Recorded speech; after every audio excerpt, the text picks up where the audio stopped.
Knowing in days, I'm going fucking insane. Oh, I throw my heart away, I won't be needing it. I'm probably never gonna change. That's why I'm fed up, I can't keep my head up. Cause the love that I had didn't bring nothing but pain. All you know is just memories and pain. And I'm sitting here slowly going insane. Faded image of our love filling my brain. And I'm alone again with no one to blame.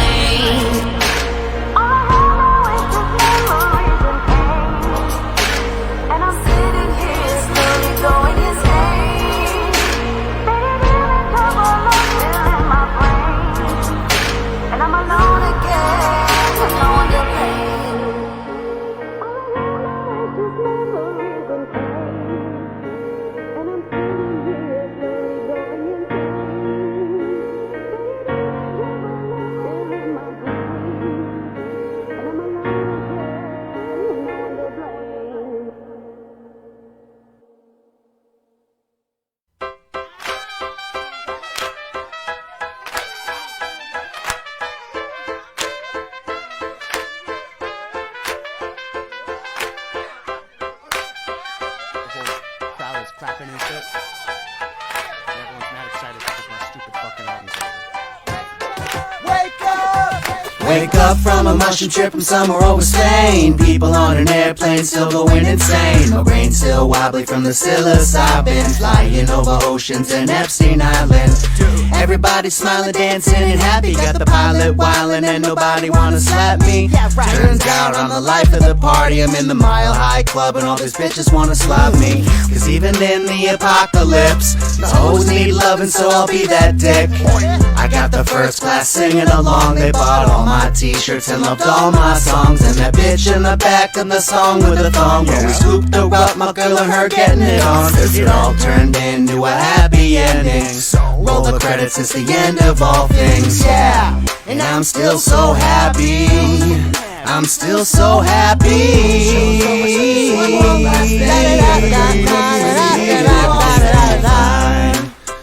I'm still so happy. I'm still so happy. Just remember before the wind landed on where it is. Everything's going fine. Hey, bud. What's up, bro? What's up, brother? How you doing? Good. You still happy, right? Yeah. You're still happy, though? Uh-huh. Okay. That's cool. That's what's up. That's what's up, my dude. I'm still so happy, throwing extra pillow at me. You think I sorted COVID? I'm still so batty. I hit chicks, was on Steve Wilkos last week. He said I'm scum, but knows my ill flow's nasty. No, it's Steve. This ain't Milton Bradley, no, this ain't a game. My nose drilling at ease. Why I take this plane, my head killing badly. Got these aches and pains, this plane tilting, grab me some more Gatorade, please. Fix some motion sickness and my ears just pop sick. And no corona people near us just drop. First death I think I've seen without hearing cops. I hope these asshole grandkids cheering stop. Damn, they feel like how a winner feels. Maybe the grandkids are in the will, but I just enjoy the nice dinner meal. The wet market got some real Tenderville. And I'm still so happy. I'm still so happy. One more last thing. I'm still so happy. I'm still so happy. Everything's going fine. And I'm still so happy. I'm still so happy.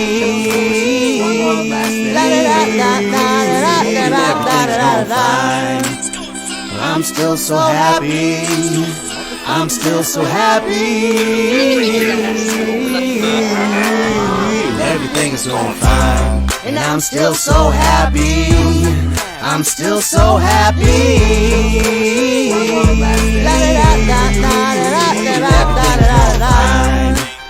I'm still so happy. I'm still so happy. Everything's going fine. I'll bet you that bitch Carol Baskin's behind all this coronavirus business. Probably not, but Well, what do you know? You don't even smoke meth. I got a kid on the way. Yeah, exactly. You got a fucking kid anyway. You make a whole album about doing drugs, haven't you? Never fucking change. Jesus I'm Christ. still so happy. La-di-dum-dum-dum.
been 10 days since George Floyd was brutally murdered. How many times do we need to ask you to listen to your players? What will it take for one of us to be murdered by police brutality? What if I was George Floyd? If I was George Floyd. What if I was George Floyd? If I was George Floyd. If I was George Floyd. If I was George Floyd. I am George Floyd. I am Breonna Taylor. I am Ahmaud Arbery. I am Eric Garner. I am Kwame Dunn. I am Tamir Rice. I am Trayvon Martin. I am Walter Scott. I am Michael Brown Jr. I am Samuel Du Bois. I am Frank Smart. I'm Philip White. I am Jordan Baker.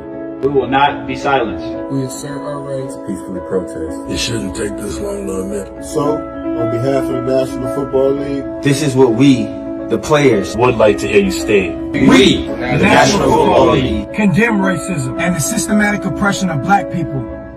we, the National Football League, admit wrong and silencing our players from peacefully protesting. we, the National Football League, Believe Black Lives Matter. Black Lives Matter. Black Lives Matter. Black Lives Matter.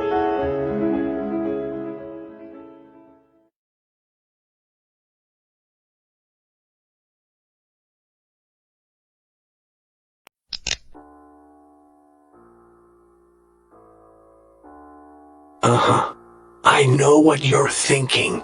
Is this the booth, drafting the circuits, three-way theater, or the Kevin Jackson show? Well, to tell you the truth, in all this excitement, I kinda lost track myself here on hoobazoo.com. So, do you feel lucky, punk?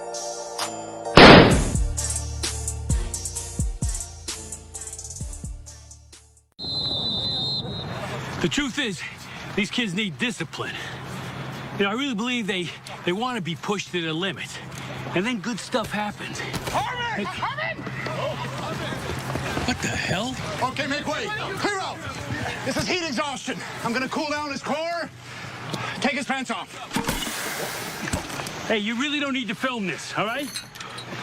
Where are you gonna put that rod? Hold his leg up. Stand back. Oh, God. Hey, I said don't film this. Get away from it. Move out of the way. You'll be all right, son. In good hands. Come on. Get. Is everything okay? Are you all right? Am I gonna What? Whoa. Okay, we got another one. Take his pants off. I'm gonna have to cool down his core. Hey, he looks pretty bad. You might want to use two of those. Gotcha. Back away. You're filming this, right? No, this is bad. Don't.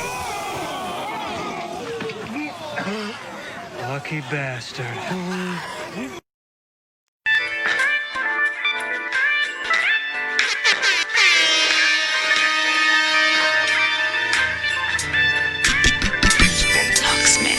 The booth. I share my world within the booth. The booth. This is all I do within the booth. The booth. A set of headphones, one microphone. And yo, hold the phone, I'm in the booth. The booth. I share my world within the booth. The booth. This is all I do within the booth. The booth. I got one microphone, flow glitz in the zone.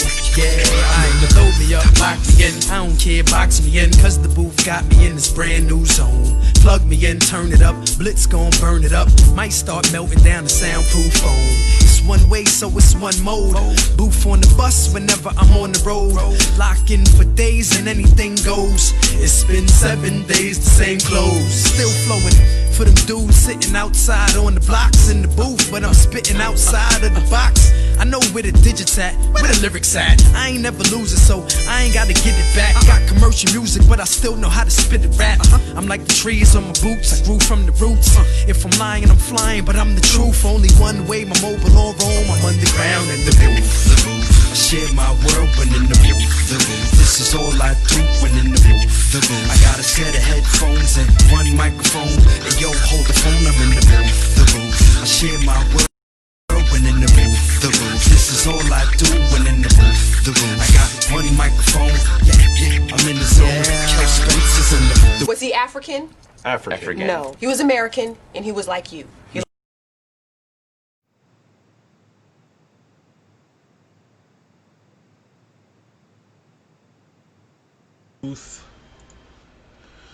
All right, it's your boy Since the One, broadcasting live from the City of Champions. You are watching The Booth, and I am already here. If you look to my right, you will see that I have my guest already on with me tonight, and Julz Mancini. Hey. She is a nurse, first and foremost, full-time nurse, and she is also a recording artist. So before we get into tonight's show, I want to thank everybody for tuning in tonight. We got a lot of stuff to talk about. I got to jump right in. Julz has a lot to talk about. She has her recording career, and she also has this stuff that we want to talk about with COVID-19, since she is a nurse on the front lines. Pennsylvania, right? You live in, is where you live? Yeah. Uh-oh. Hold on. We can't hear you again. I lost you again. Your volume. Can you hear me now? Talk again? Can you hear me? Oh, okay. Hold on. I'm going to do this. I want to be able to hear you, and this is on me. So let me just do this real quick. Okay. I want to be able to hear you. So, all right, talk. Can you hear me? Can you hear me? Yes, I can hear you now. Okay. Cool. That is awesome. Awesome. So now I've got you on. I didn't want to miss out on what you were saying. What I'm trying to do is try not to get feedback, so I had your volume kind of low, so I've got you on. Let them know who you are, Julz, how long you've been in the game, and how long you've been a nurse. Okay. Well, as you said, my name is Julz Mancini. I am a singer. I've been singing since I'm 12 years old, been writing since I'm 14, and pretty much I've been on a roller coaster ride with music, and I take it very seriously. I've released 2 tracks this year so far, and of course with COVID and me being a nurse, I've been a nurse for 7 years. I've kind of taken different avenues as to music and marketing because of the pandemic. Nice. So one of the things I wanted to talk to you about is, before we came on, we actually heard your song Toxic Waste, which you sent to us. We played that just before we went live. Can you let them know how to get that song? You can find it on all platforms. All you got to do is type in Toxic Waste and Julz, Julz, and you'll find it. Cool. So I'm glad to have you on. Before we get into talking with you, let me just jump into the news booth real quick and also talk about the return of the coolest story. If you have the coolest story out there, you can reach out to us. We can get you on. And one of the things we'll have you do is tell the coolest story. And if we like your coolest story, you'll be featured in our coolest story segment. I just want to let everybody know that we do have a title holder for the coolest effing story, and it goes out to Carolyn, who actually told us this story a while back, that she had taken her husband out for an anniversary present, and what she did was she blindfolded him. And when she blindfolded him, she was driving down the road, and she got pulled over by the cops because they thought she was kidnapping someone. So her and her husband were pulled over, and they thought that she was abducting her husband. Funny stuff. So that's the title of that whole situation there. Also, I'm hearing some people saying that they're hearing an echo out there. Hearing an echo?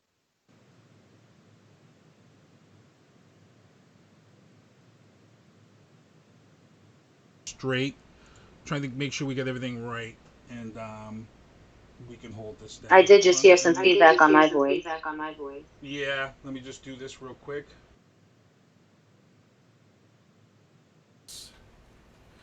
And hopefully they don't hear any feedback now, and hopefully me and you are just coming through and working this out.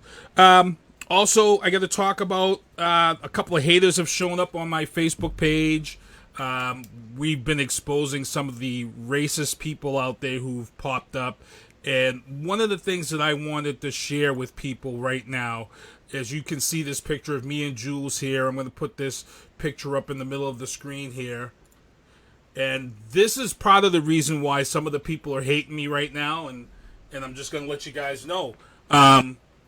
Sometimes people use their minds instead of using violence. And when you use your mind, sometimes your mind can be a deadly weapon.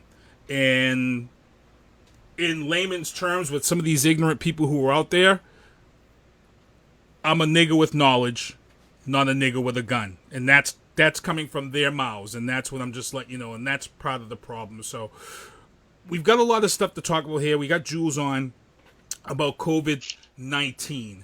And the reason why I got her on and I brought her on to talk about this is because of this whole thing that's going around about fake, the numbers are fake. You've got Trump out there saying all this stuff, and you know, now we're seeing a lot of those states like Texas, Arizona, Florida, the numbers are all climbing. Hospitals are back to full capacity. We are now seeing the youth take this hit, as Dr. Fauci had said, the younger people, if they don't stick to these rules and stick to these 6 degrees of separation and things like that, man, he called it. He said that this was going to happen, and it's happened. The numbers are climbing. Texas has now put back wearing a mask order in the state of Texas, and you know, a lot of people want to make this a political thing, but the thing is that it's very, very real. And why I brought you on is because somebody on my website, on my Facebook page, when they posted that the numbers were climbing and stuff, all of a sudden, people are now wanting to start to blame you guys, the healthcare workers, and they're turning around and saying things like, and I think it's real ignorant, and I think it's real stupid, and somebody said something to the case that, well, if they don't have a handle on it now, it's their fault. They should have had a handle on it by now. And it's like, this COVID has been changing time and time again. You know, there's a lot I could say working at the airport and being involved with the federal government, but I don't want to lose my job. But there are a lot of things that this thing evolved, it changed. I'm going to let somebody from the front line speak on this and just let people know it's not a fake. This is, you've seen the horrors. You've seen it all. Yeah, I have. But I want to say, oh, there's still a feedback. Okay. So I don't work in a hospital. I work in a nursing home. Now, I've been a nurse for 7 years, and I have never, ever seen anything quite like this disease. I will say that. It does transmit very, very quickly, and it affects everybody. I've seen employees get it. I've seen people drop like a hat. No problem, no questions asked. Like they just drop. You know what I mean? So it's really hard to really say, you know, it's really hard to say it's fake when I see it in front of my face every day. You know, as Dr. Fauci, and I've learned a lot and researched a lot about Dr. Fauci, you know, recently in the past few months. And I will say, I believe it is political, but I do believe, obviously, because I'm in the front line, that the virus is real because I see it for myself. So with that being said, you know, with the numbers climbing and everything, I just want to put it out there that, yes, the numbers are climbing, but people also need to understand that a lot of people, before they can return back to work, they need to get 2 tests done. Okay, let's say those 2 tests come back positive. Those 2 tests, even though it was from you who was already positive and just needs a negative to go back to work, those 2 tests are now added to the numbers. Okay, let's say you get an antibody test to see if you have antibodies in your blood. If you come up positive for antibodies, they're adding that to the numbers. So do I believe the numbers are true? No. But I also think that whatever numbers are accurate, that they're saying are true, people need to understand that this is not only coming from the outdoor population that we live in, it's also coming from facilities that are enclosed that people do not have access to at this time. So I see it from both sides. I really do.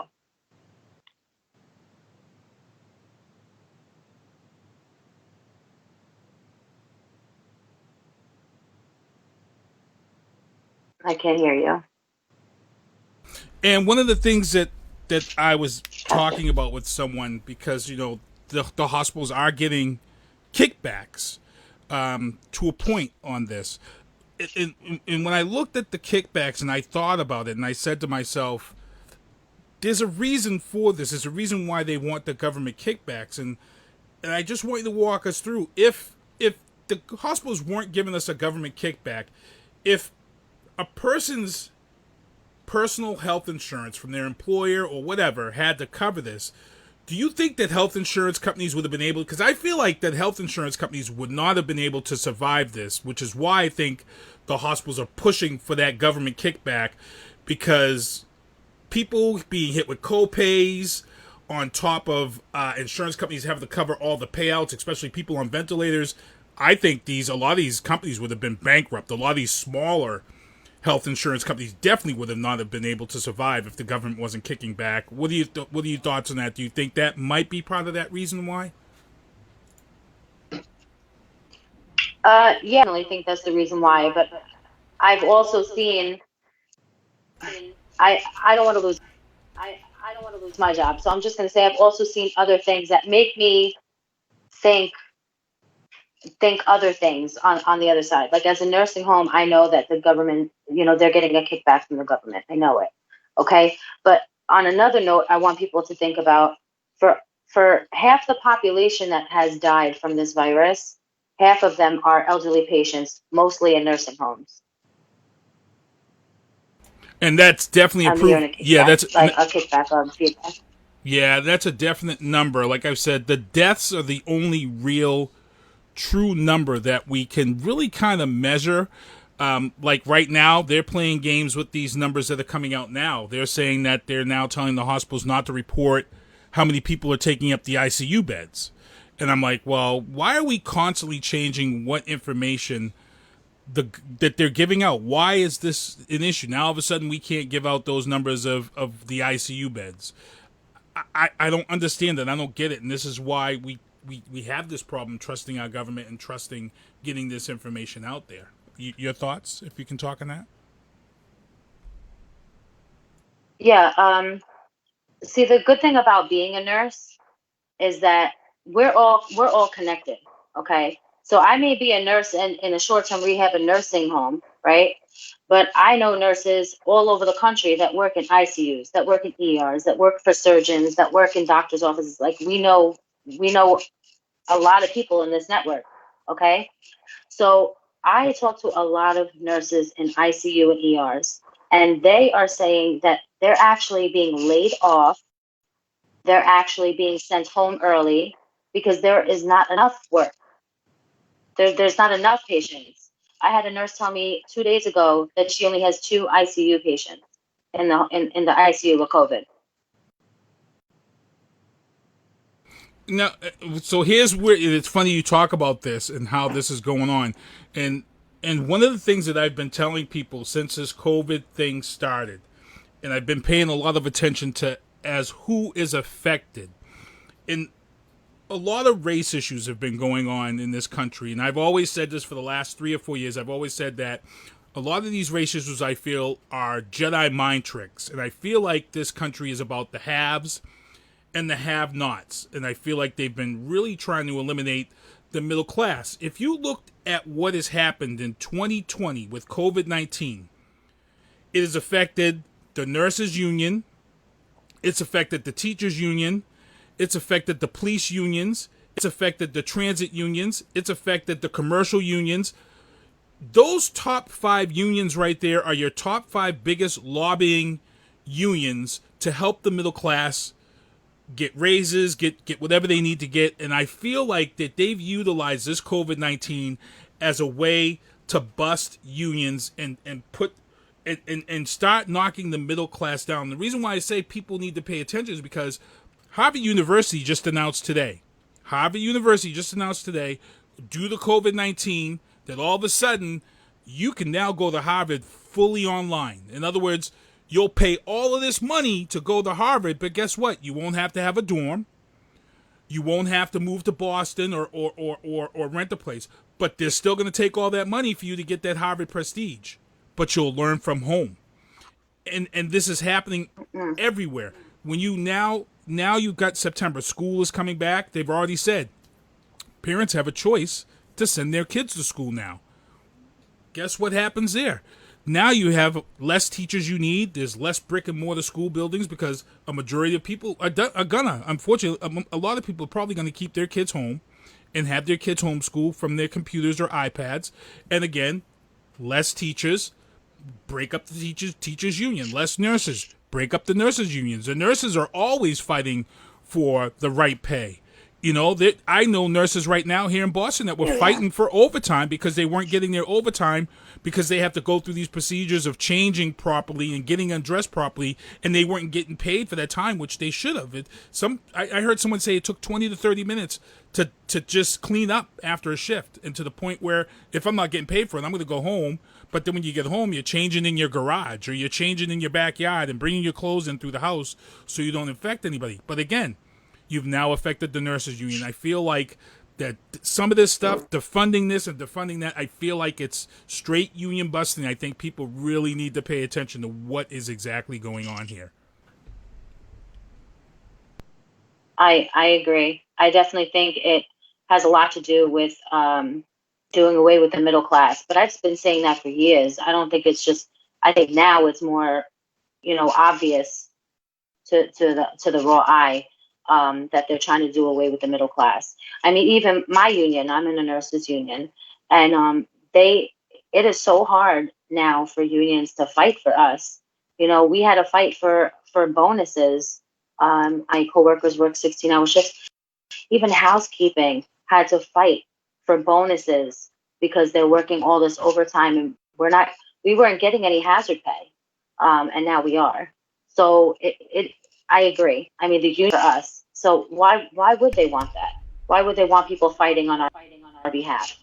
And the funny thing is, with the case of the police departments too, you're under this COVID-19 and you start defunding police departments because of all this pressure. And your unions can't fight, because before unions could fight and say, hey, you can't do things this way because you have to follow an operation this way. You have to follow a standard operation procedure. But now all of these companies that unions, like your union, like police unions, they can just say, hey, we're under this extreme thing of COVID-19 and we can make up the rules as we go along because this is an extreme situation, and extreme situations overrule any union guidelines or any union bylaws. And that's kind of what they're doing in some places. And it's happening right now at my facility. I was just told today, actually, that they're going to start de-staffing. Ooh. And that they're going to be able to change our shift that we were initially hired for whenever they want. So they're definitely changing things, because that's not even in our contract. That's never been mentioned before until now. Wow. And see, and again, like I said, your contract says one thing, but like I said, they're going to utilize COVID-19 and say this is an extreme situation, and we're doing this because of our staffing is low. We've got coverages that are open, and it's. I get it, trust me, and it's scary. It's real scary to see this, because that's my feeling, and Amazon and all these places now have amped up their automation as far as shipping and picking and warehouse work goes. All that stuff is on the move now. The postal workers were on a hit too. People were talking about defund the postal union. That's another big union gone. Like I said, people really need to pay attention. As far as this COVID-19 and these numbers climbing, and I know they're saying it's politics, should people still take this social distancing and stuff seriously, as we see these places like Texas and Florida where the numbers are climbing after they were told, don't do this, don't do that? And what do we do? Do we still, like Massachusetts now, our numbers are good in Massachusetts because we did the social distancing for a long period of time. People were upset, but it looks like we've done the right thing. So I'm going to say it like this. I think that social distancing, I'm fine, whatever. People want to social distance, but I need people to understand something about disease. If a disease is airborne and it could travel 6 feet, then it could travel 10 feet, then it could travel 20 feet, then it could travel 30 feet. So I don't even understand that. Like, if it's airborne. Now, if you're talking about droplet transmitted, as a nurse, I have been taught that when you are 3 feet away from someone, that is when you are to make sure that all of your PPE is on, okay? 3 feet. That's for droplet precautions. Droplet meaning coughing, sneezing, you know? So with airborne, it's like 6 feet. If a person who has COVID needs a negative pressure room, okay, which sucks out all the air and filter doesn't go into the other the other populated areas in the facility or in the hospital, right? And they need that. Then what makes people think that it can't travel more than 6 feet? That's all I'm going to say. Like, if people think that if air can only travel 6 feet, that's a lie. You know, let's say you sneeze, okay, and a wind picks up. You think those particles are just going to stay right there? They don't. So what I'm going to say is, I think people should continue to do what they do, like you would for the flu. Wash your hands. Don't touch your face like I just did 5 million times because I'm in my house. You know, wash your hands.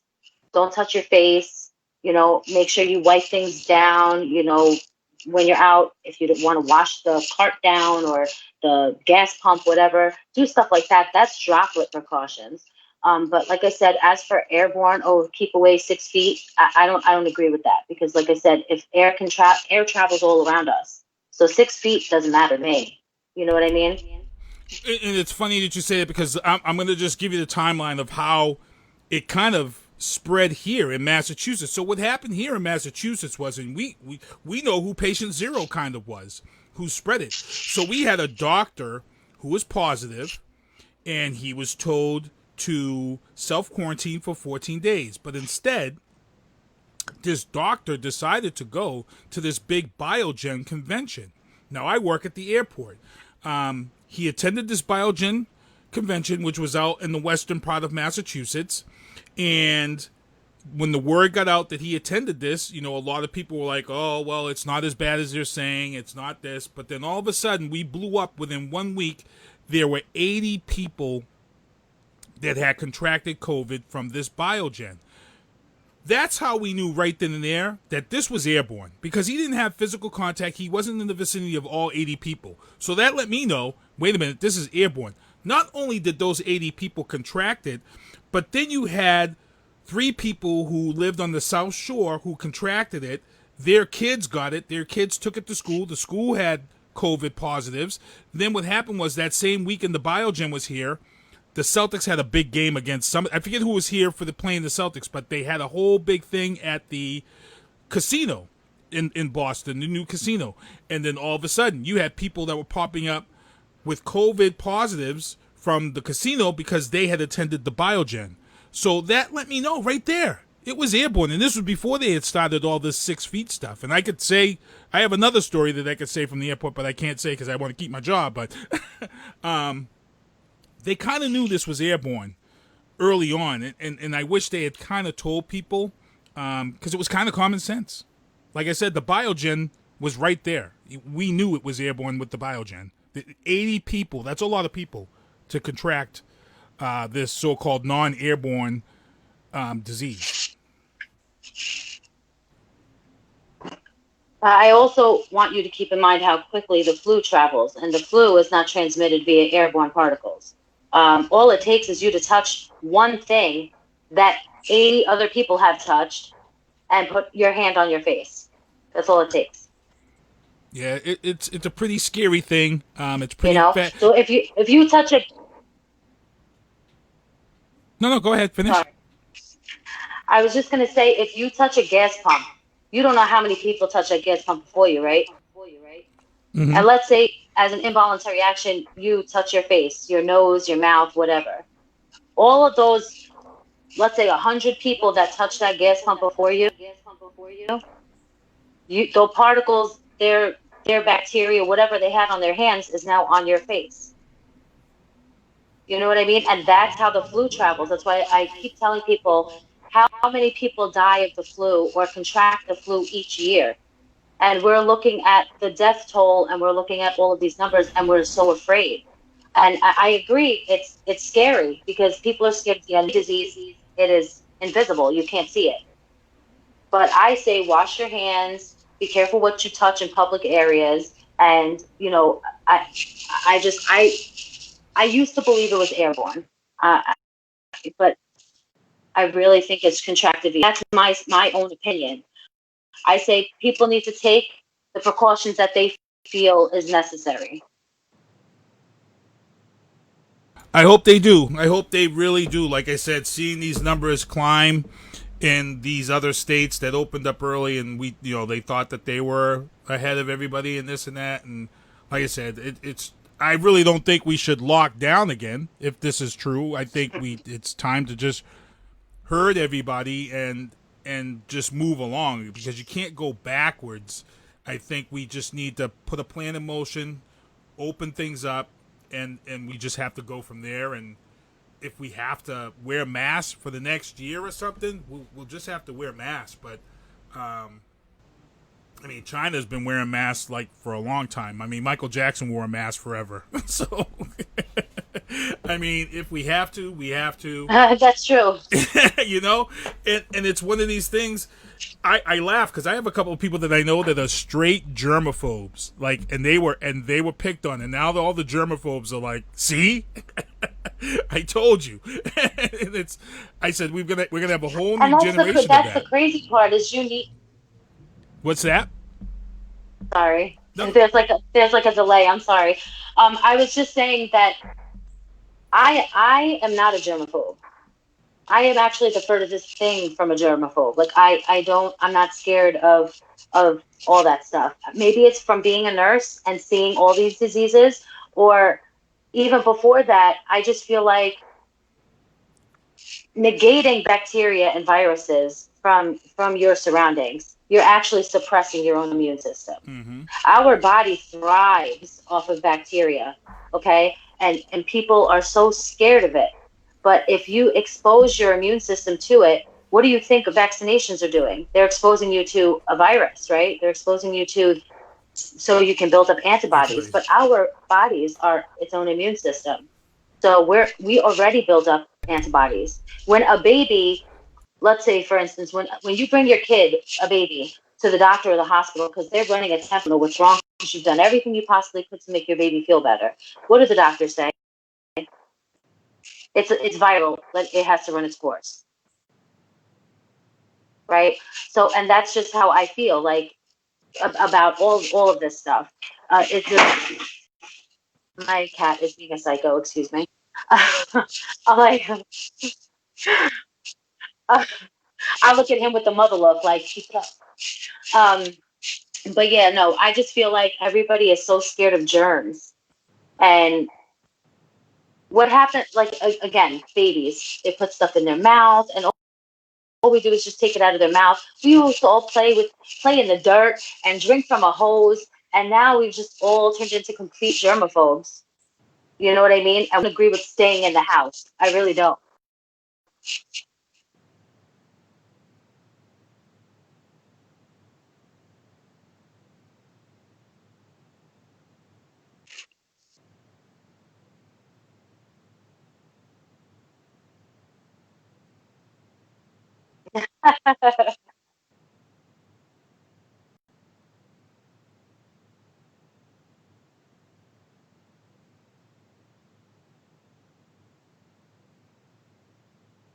Sure. So you guys can find me everywhere at Julz Mancini. On Twitter, it's your Julz. I still haven't changed it.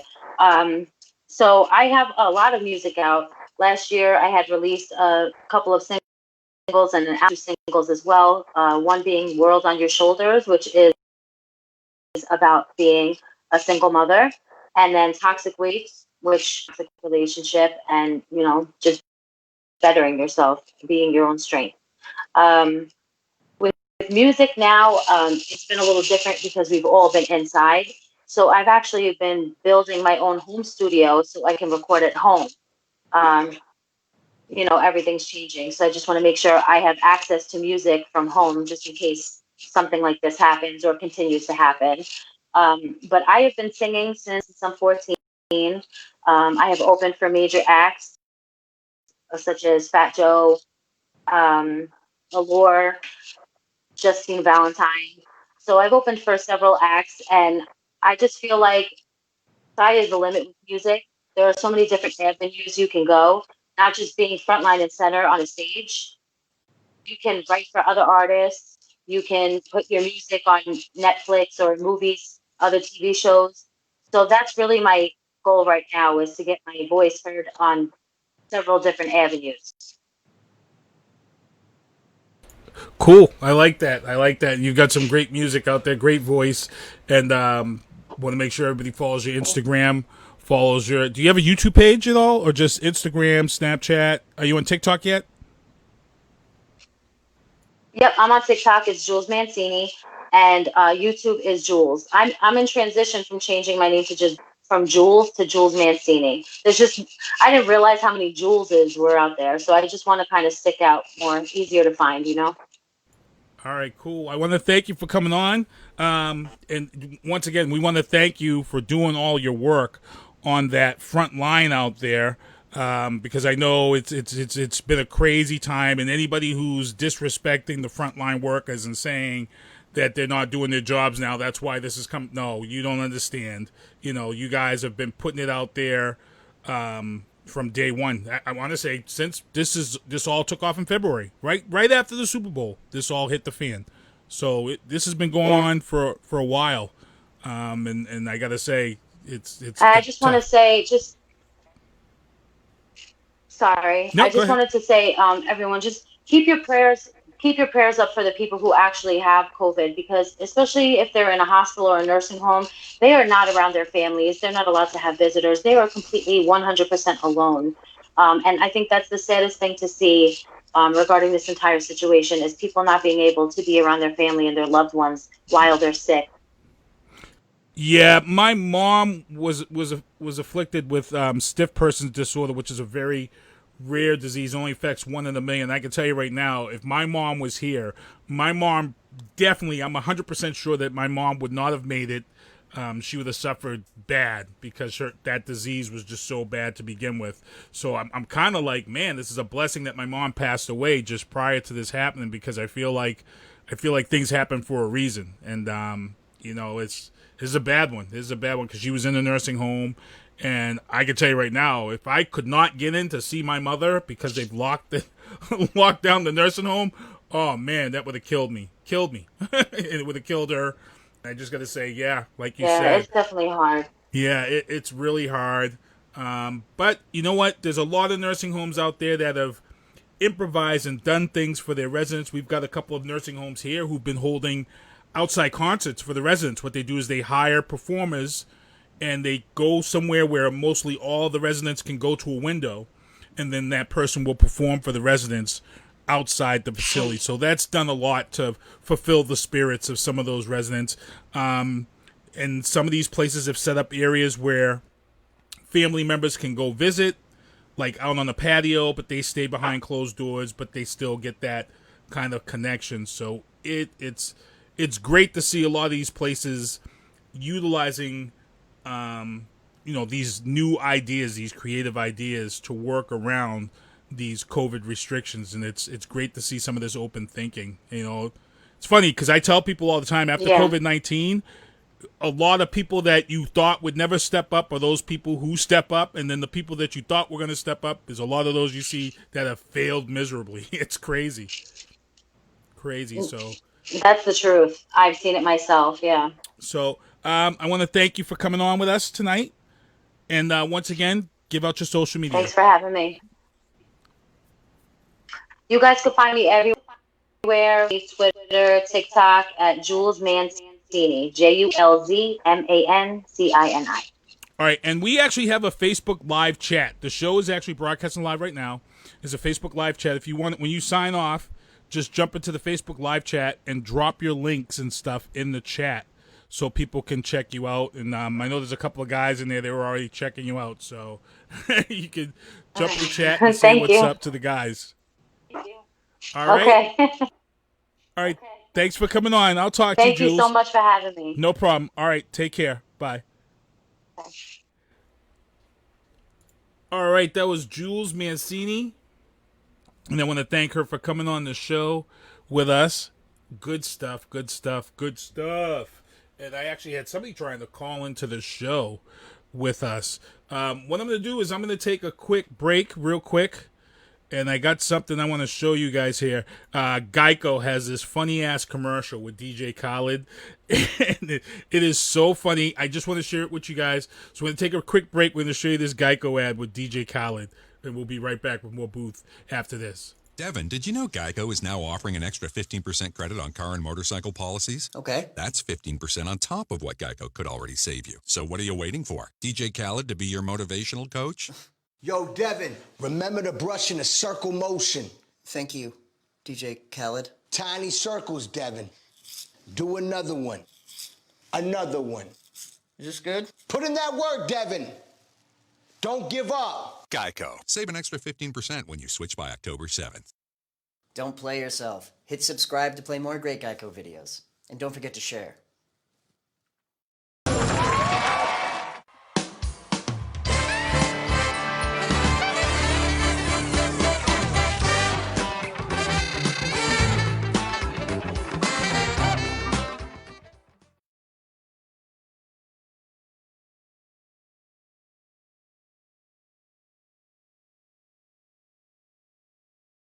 All right, your boy Since One back here, City of Champions. You listen to the Booth, and that was a couple of funny things there. Geico Morning Motivation with DJ Khaled and Saturday Night Live's The Day Beyonce Turned Black. I just wanted to share that with you guys because it was friggin' hilarious for me. Hilarious. Paul Forrest, what's going on? What's going on, John Doucette, Viana Marie, what's going on? Devin Keith, we heard his music earlier. Devin Keith is going to be on the show next week for his new single, Still Happy. I see Julz Mancini is in the chat. She's going to drop some links in there and get that going. We are now at 7:44. I got to blast this show and get it out to you guys. News Booth, the Boston Pops held a virtual event on the 4th. It was a huge success. Look, I love the Boston Pops. My dad's been taking me to the Boston Pops since Arthur Fiedler was the conductor. And, you know, I was like, when I heard that they were going to do this virtual online concert with some of their old footage for the July 4th festivities, I was excited. And you know what? It didn't disappoint. They didn't do a lot of songs, but they did do some things. They had their horn section do something. They had a string section do a solo. They had all these past, older performances from like Queen Latifah and some local celebs and local singers and stuff. It was great stuff. And then they closed out with the best fireworks festivity, which they claim was from 2019. But I mean, I've seen some great fireworks festivities over the years there. I could have definitely picked a lot more from my memory, but it was great. It was great to see them perform. They actually had one song that they did do live, and it was, you know, they took every person, and as the person did their solo, they popped up on the screen, and it was just amazing. So I would love to see that happen again. They had a thing up so you could donate money, and it was funny because Keith Lockhart, I remember when Keith Lockhart first took over for the Boston Pops, and a lot of people weren't happy with him because, you know, we had John Williams, and you really can't live in John Williams' shadow.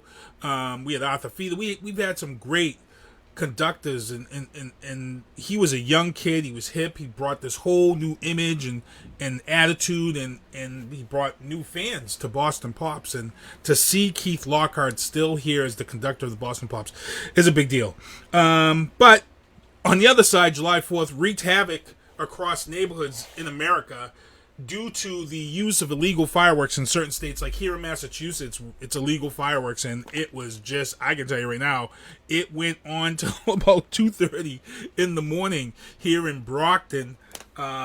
it was crazy. Paul Forrest, he says he thought it was well put together, really, really great. It was, Paul. I thought it was awesome. But the fireworks were actually, Paul Forrest actually had posted that his fireworks that was done by a neighbor was actually better fireworks than we've had in Brockton at the Brockton Fair for like the last 5 or 6 years. True that. I can tell you right now, I listened to all the fireworks going off in Brockton. I was like, damn, they need to hire some of these people to do the Brockton Fair when it comes back, because the last few years the Brockton Fair has put up a dud on July 4th. So great stuff there. Boston this week entered phase 3 of the reopening, and Governor Baker signed the vote by mail into law amid your options, in regards to COVID-19. Everybody's already talking about voter suppression or voter fraud or whatever, and everybody's already saying Biden's going to win because of voter fraud. We don't know that. People have been voting by mail for a while now. It's just, let's see what happens. Here in Brockton, JJ's Cafe updates the masses about their plans for the future. Please check out www.jjscafe.com. They are talking about reopening soon once they can figure out the distancing for tables. There's some talk, maybe parking lot set up. I know my son 2 weeks ago when we were on the air, he had said that if they were to allow him to bring chalk and draw a circle in the parking lot, my son said that he would definitely be there to draw that circle and eat his food at JJ's. I would be right there with him. So, beginning July 27th, Noube Rateau will be posting audio conversation podcast for political candidates. His first episode will be Mr. Robert Sullivan, and it will be broadcast on his YouTube page. Big ups to Noube Rateau, who's actually been out there filming his documentary about illegal aliens and citizenship here in America. He's been getting some great footage. He's been all over the place. So I just want to give a big shout out to him. In Mendon, Mass., a Black Lives Matter banner was torn down that was hanging in front of a church. Look, people, we got to stop doing too much. The banner was hung up like on a Thursday. They found it supposedly, allegedly torn down on Sunday. But again, people, from Thursday to Sunday, Massachusetts went through some of the most serious thunder and lightning storms that I have seen. I mean, I get that everything is trying to be pushed as these racial things, but I'm pretty sure if you had to get a key suspect, Mother Nature is probably the key suspect for the Black Lives Matter banner being torn down in Mendon, and I'm just going to say that. In Legal Booth, Charles City, a high school player was harassed with racial taunts during a baseball game because they opened back up in Charles City. They are now playing youth sports. This young kid, Paul Forrest says he has tables and chairs in his trunk for JJ's. This young kid was taunted with racist taunts, yelling to him, "You should have been George Floyd and get back to the fields." It was so bad that the umpire had to stop the game and ask this player if he wanted to continue on. He said he understood what they were doing. He said he'll continue to play. His players called out some of the people, and my feeling is that, okay, I've been involved with youth sports. Every parent signs a code of conduct as to how to behave when they're in a game or watching their kid play. I feel like the umpire should have called it out. I believe somebody said that it was actually a opposing player.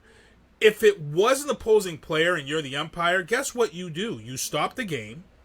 You immediately address that player, and to be honest, I would throw the player out. In the state and situation that we're in this country right now, I'd throw the player out.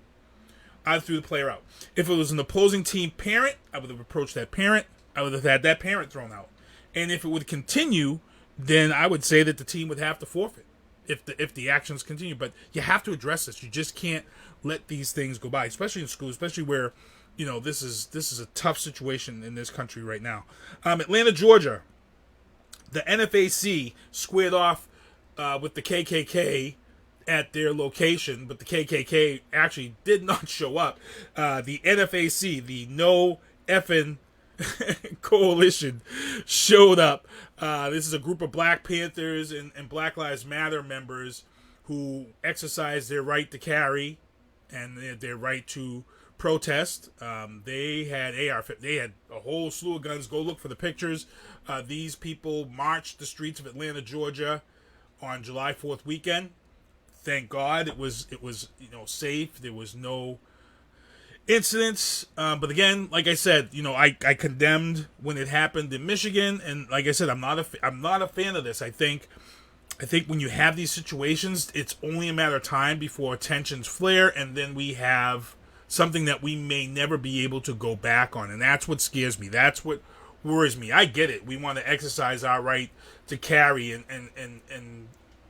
do the right thing, but it's scary and it's tough. It is tough. I'm not gonna sit here and say, oh, well, this, that. It's almost like mixing fire with gasoline, and thank God that it all went well. I get it. But again, there's a scary situation that we are living in now, and, we don't need people who are heated to get into the wrong situation. Entertainment booth. Recording artist D'Astro from Brockton released his new single, Still Happy. You heard it before the show. He actually shot the video for the new single, which will debut on the US Weed channel. D'Astro is actually going to be on this show next week to talk about his new single and to talk about the video, because US Weed channel has the exclusive. And as you heard Van Bates on the show 2 weeks ago, Van Bates has a show that's coming on this US Weed channel. I'm pretty sure D'Astro is going to be part of that also. So make sure to tune in next week. Nashville. Country music songwriter and performer Charlie Daniels of the Charlie Daniels Band passed away. He was 83 years old, and he is best known for his song Devil Went Down to Georgia. And the reason why I got to give him props and say rest in peace is because I'm a DJ. At the end of the day, I've been DJing music for a long time, and I can tell you right now, Charlie Daniels has a couple of songs that I can tell you right now, it doesn't matter, it gets played, and people love that song. Before we close out the show, I'm actually going to play a clip from the movie Urban Cowboy when Charlie Daniels put a spin on this famous song. And I will tell you right now, this version of Devil Went Down to Georgia that was featured in Urban Cowboy that he did live is probably one of the best versions ever performed live. It's amazing. It was performed at Gillies Bar. I don't know if you all remember Gillies Bar and how famous Gillies Bar became after Urban Cowboy. It became like this place on the map that you had to go to when you went to Texas. I don't know if it's still famous. I don't know if people still go there, but it was a big deal. Great movie, Urban Cowboy. Devin Keith, I just mentioned you. What's going on? I see you in the chat. Shannon Amato, what's going on? Out of Hollywood entertainment news, Chris Hemsworth, who played Thor in all the horror Marvel movies and stuff, he has been cast to play Hulk Hogan in the big budget biopic. Now, he is saying that he has to get into better shape than he was for Thor for Hulk Hogan, which is unbelievable. That is crazy to me, because I feel like Thor was a god. How much better can his body get for Hulk Hogan? Now, I'm pretty sure he's probably going to have to put that, I hate to say it, but that steroid weight on, that bulk. I'm pretty sure he's going to put that upper body on that, because Hulk Hogan was a menacing guy. My question is about this movie is who are they casting in this biopic for other freaking roles? Because for those who remember, Hulk Hogan's best friend during the majority of his career was Brutus the Barber Beefcake was one of his best friends. You have him and Randy Savage were longtime friends until Randy Savage got crazy and actually took a whole storyline and thought the storyline was true. And I'm pretty sure we're gonna see that in the movie. I wouldn't be surprised if we see the little incident that put Hulk Hogan into the stratosphere. Because for those who don't remember, Hulk Hogan didn't become a household name until his scene in Rocky, when he went to Hogan, he went to fight Rocky Balboa at it was like a charity match or something, and he was Thunderlips, and that role sent him into the you couldn't go back. And Hulk Hogan also, they're gonna look, if they're making this biopic about Hulk Hogan, you have to show the NWO.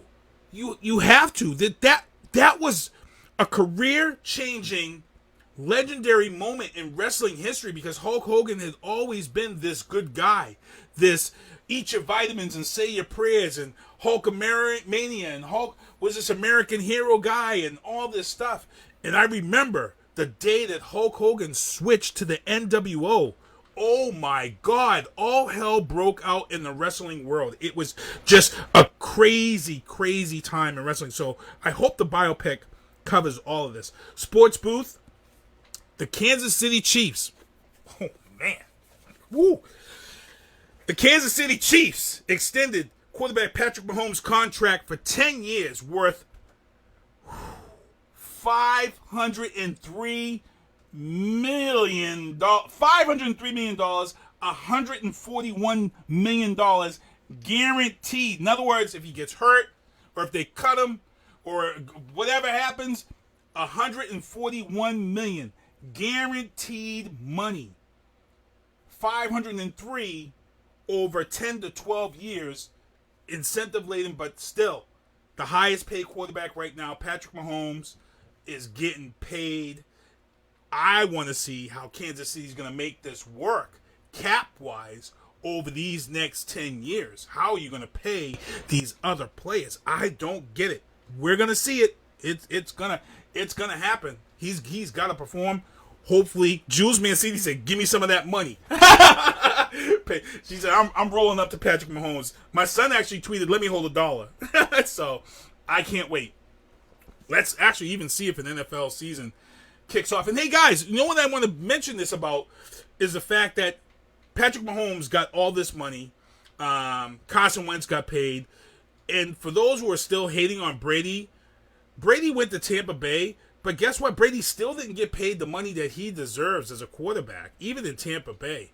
So him taking pay cut after pay cut after pay cut for the Patriots and then seeing what Patrick Mahomes just got for 10 years lets you know what Brady kind of walked away from over the years. So anybody who's hating on Brady for leaving Tampa Bay and stuff, take a really good look at what Patrick Mahomes is getting and now put that as to what Brady left on the table over the time that he was here in order to get those 6 rings. Just remember that. I just want people to know that. Sometimes the 6 championships is worth more than that money. And granted, Patrick Mahomes did get his Super Bowl ring last year, but the question is can he get 5 more?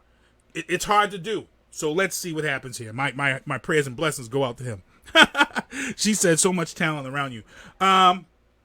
Indianapolis was the Brickyard 400 this past weekend. The Trump 2020 car was driven by Corey LaJoy. The car wrecked 16 laps in. 16 laps in. The car wrecked, was out of the race. And Bubba Wallace Jr., who Trump is bashing all over media right now, he actually finished 9th place. He finished in the top 10. Trump Troubles booth is here now. California rapper Kanye West. Well, he lives in California now. He's not originally from California. Kanye West announced his run for president in 2020 with backing from Elon Musk, who owns Tesla. Why is this strange? Why is this crazy? Because in 2015, Kanye West said he was running for president. And you know what? We all laughed. We all joked. We all big and picked on him and said he's crazy. We all ignored it. Last year, during Sunday service, he made the comment again. I'm going to run for president. And people laughed. And he got mad. And he said, why y'all laughing? Why y'all laughing? This was at Sunday service. And he made an announcement. Guess what? He is putting in his papers. And right now he doesn't have all the papers in correctly. But he does have time to run as an independent. And he can file with a lot of states. There's only a few states that he's not going to be able to file. But he can file in many states as an independent. For those who forget, Trump had no party either when he announced he was going to run. Trump announced he was running in April. And I remember distinctively when Trump announced he was going to run. He announced that he was planning and going to run in April, the same week that Prince died, because I was in New York on a friggin' bike working out while on vacation. And I remember calling, and I called my guys that were on the booth with me at the time, and I said, Trump is thinking about running for president. Can you believe this? And this was April. And then by May, June, he was serious. It was official. And again, the Republican Party hated Trump. They hated Trump all the way until they had to give him, he had to force them to give him the nomination. to be and represent the Republican Party. Because before that, all the Republicans were saying, well, he's a Democrat. He's really a Democrat in disguise. Blah, blah, blah, blah, blah. Republicans did not want him, and I feel like the Republicans still don't want them. There's a group of Republicans out there right now who are already putting out ads against Trump that don't want Trump. And I keep telling people, keep talking about the Democrats. The Republicans are the sneakiest, worst enemy of Trump. And if they could get him out and get somebody in there, because they got Joe Jurgensen running now. The question is would the Republicans turn and force and jump on that backing of Kanye West? It could be interesting. Some people are saying Kanye West is only getting in to pull the black vote and don't let that black vote go to Biden. But my feeling is, even if Kanye West pulls that black vote as an independent, I think those votes, when it comes down to the election in November, anybody who voted, and please, if you do vote, they'll vote in November, and they'll probably vote for Biden. I don't see many black people voting for President Trump. And the other thing is, we need to get out and vote. Again, I talk about this on the show. More black people went to see Medea's Boo than they did to go vote. 1% here in Massachusetts, 14% nationwide back when Trump was elected. So, black people, we need to get out there. We need to vote. And that's a definite. President Trump wants NASCAR Bubba Wallace to apologize for the news hoax. First of all, President Trump, you are commander-in-chief. You hold a position. I don't know where you were during HR 101, but there's a thing called duty to act in the workplace. And if you are an official, if you are somebody who works and you need to report something and you see something that's a violation, you have a duty to act and report it. Seeing a noose in a garage and you have a black driver, you have a duty as an official to report that and act. And the NASCAR official did exactly just what he did. He reported under his duty to act. Why? Because if he had walked by and left that noose there, and if Bubba Wallace had seen that noose, Bubba Wallace could have turned NASCAR all upside down. And guess what? He could have sued NASCAR.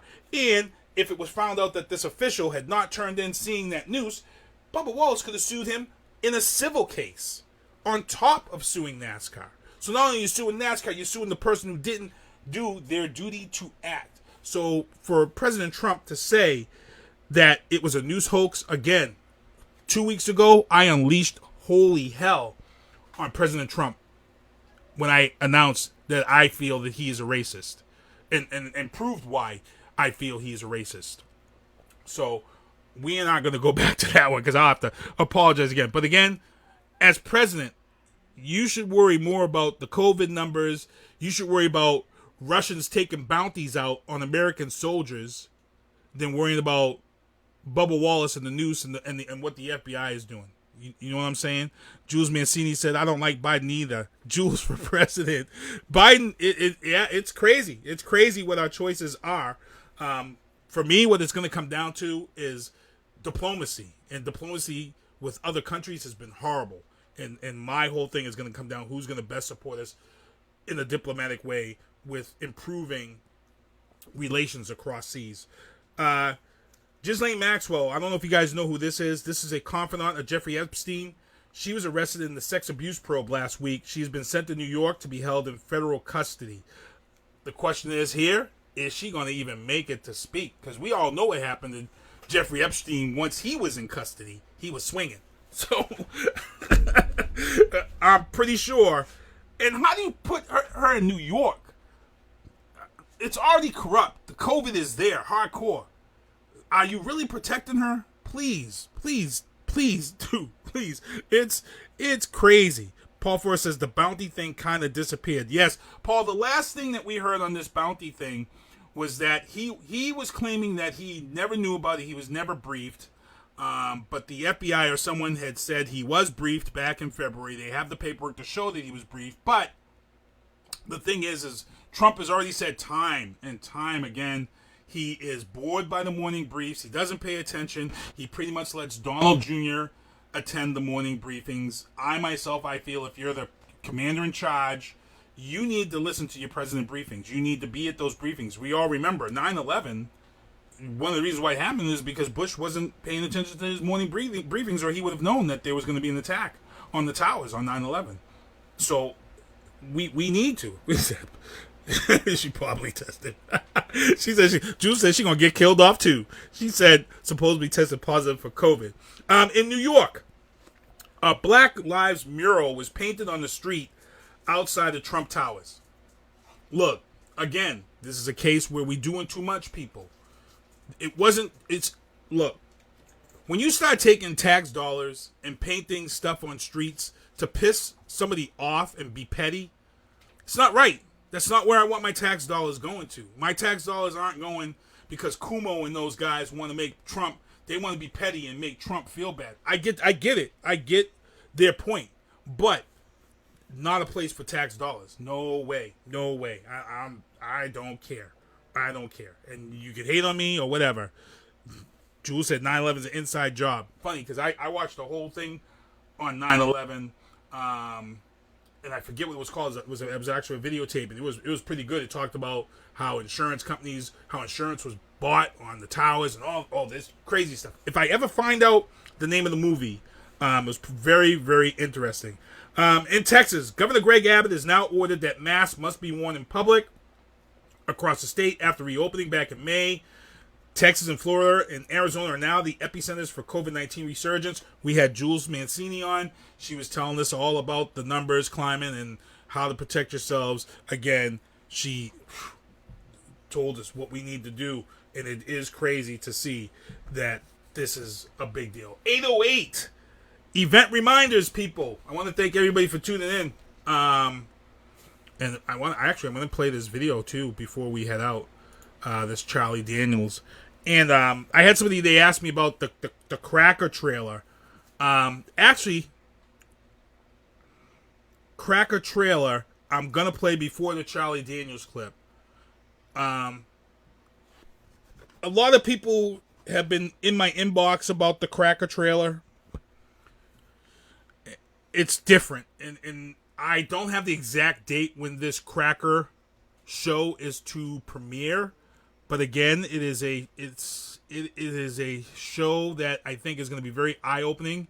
It takes a white supremacist who is committing a hate crime, and it transports him back into time where he is now, white people are now slaves. The role reversal is flipped. It's almost like a white supremacist version of Freaky Friday, or time travel. Actually, you know what? Let me get this on for you guys right quick. Let me get this trailer on for you guys. I'll pop back in, and then I'll play Charlie Daniels, and I want to see what you guys are in it. Let's see.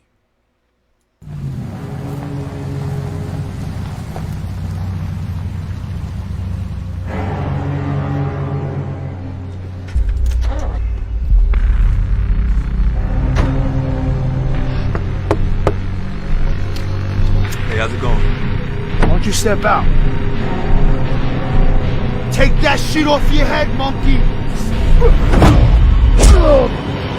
Sure that black monkey would fuck you are! Fuck your Mother Earth, make sure I get my nut. And if she bleeds gold, they should crown me King Tut. Nat King Cole, King Solomon, these nuts. Patricia fucking oil, you get rich when I'm up. Fucking rich. I'm starting to get dizzy. I made that bitch squirt and created the Mississippi River. My nigga took a trip to nigga. What you looking at, Cracker? What's your name, Cracker? Michael. Well, you know names.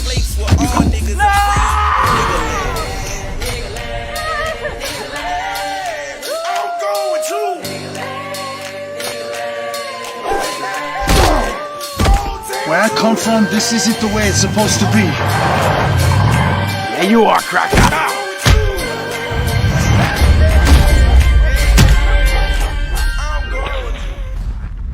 Welcome back. Be cool.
Yep. Can you hear me now?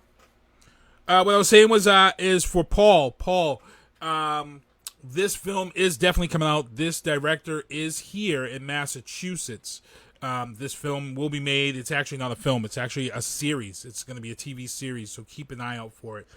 Also, I wanted to mention a Trump staffer tweeted a photo of an improved Mount Rushmore prior to his visit this past weekend. And I made a mistake because I said the person should be fired for doing this. The thing is that this person actually works for the Trump campaign, Trump 2020. It was tweeted out on the Trump 2020 campaign Twitter account, not the White House account, not the President Donald Trump account. So this staffer probably got a promotion for what they did. Again, I got to thank everybody for tuning in to the show tonight. I want to thank Julz Mancini for coming on. Julz is in the chat, hanging on with me. But before we get out of here, I've got to mention we've got an event coming up for Preem Richardson's birthday bash. It's a private birthday bash. It's going to be held over 2 days. You want to make sure you see Destiny Marie on Facebook for tickets. Also, check out Maddie C Sports for You and Me. Also, Travis Partington, who has his show, Oscar Mike Radio. His show is coming up on the 200th episode. You want to make sure you reach out to him and check out his show. And also follow Vianna Marie on all of her social media. She just released a 4-song EP, Just Because, with Mr. John Brown, a.k.a. Dirty Moses. 4 tracks. One is a bonus Christmas track, but it's a totally different type of style song for Christmas. So you want to make sure you check it out. And again, Julz Mancini, she's a recording artist. Julz, if you can, drop your links in the chat so people can check out your music. And again, we'll be back here next week, 7 p.m. I'm going to play the Urban Cowboy clip with Charlie Daniels going out. Rest in peace, Charlie Daniels. Great songwriter. Like I said, this song is in a lot of DJs categories. This song is played a lot of places. I'm going to play this clip of this. This is my favorite version of the song from the movie Urban Cowboy. And then after that, I'll have SpongeBob take us home. So I want to thank everybody for tuning in, hanging out with us tonight. And here's Charlie Daniels, rest in peace, Urban Cowboy. I want to say this wasn't the 80s. I want to say it was like 82. This was when John Travolta was like really taking. If I'm not mistaken, Urban Cowboy was a little after Saturday Night Fever. If I'm not mistaken, I think this was it. I think this was one of the ones that really had him going on this path. So here we go.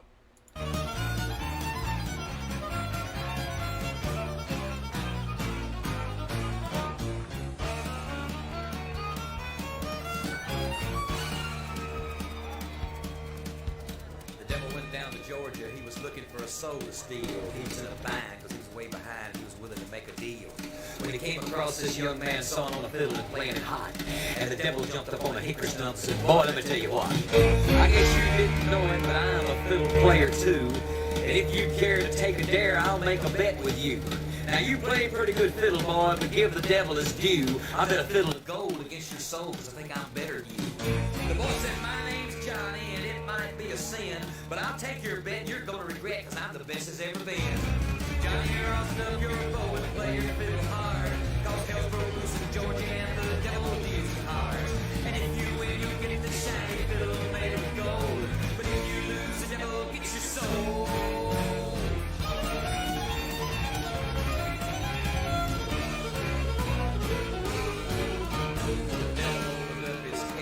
I'll start this show with fire through his fingertips as he rosined up his bow. And he pulled the bow across the strings and then it made an evil hiss. And then a band of demons joined in and it sounded something like this.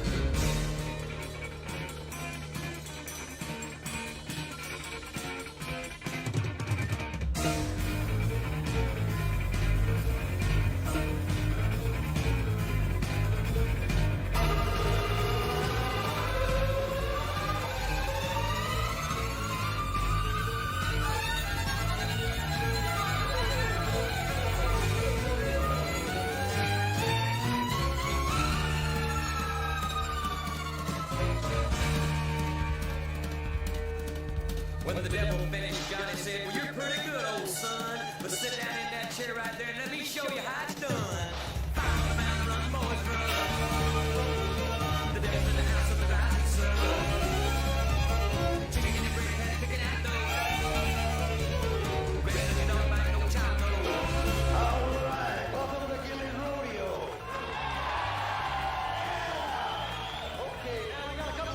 Well, see you next Tuesday.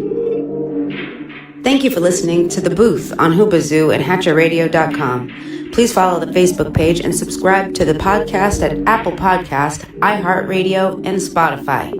The Booth is a Sinister One production hosted by Sinister One. I've got to start hanging out with friends that are a little more intelligent and understand politics and stuff. It's just that I'm up on this level up here, and all my friends are down here. Me, nah. You guys, nah.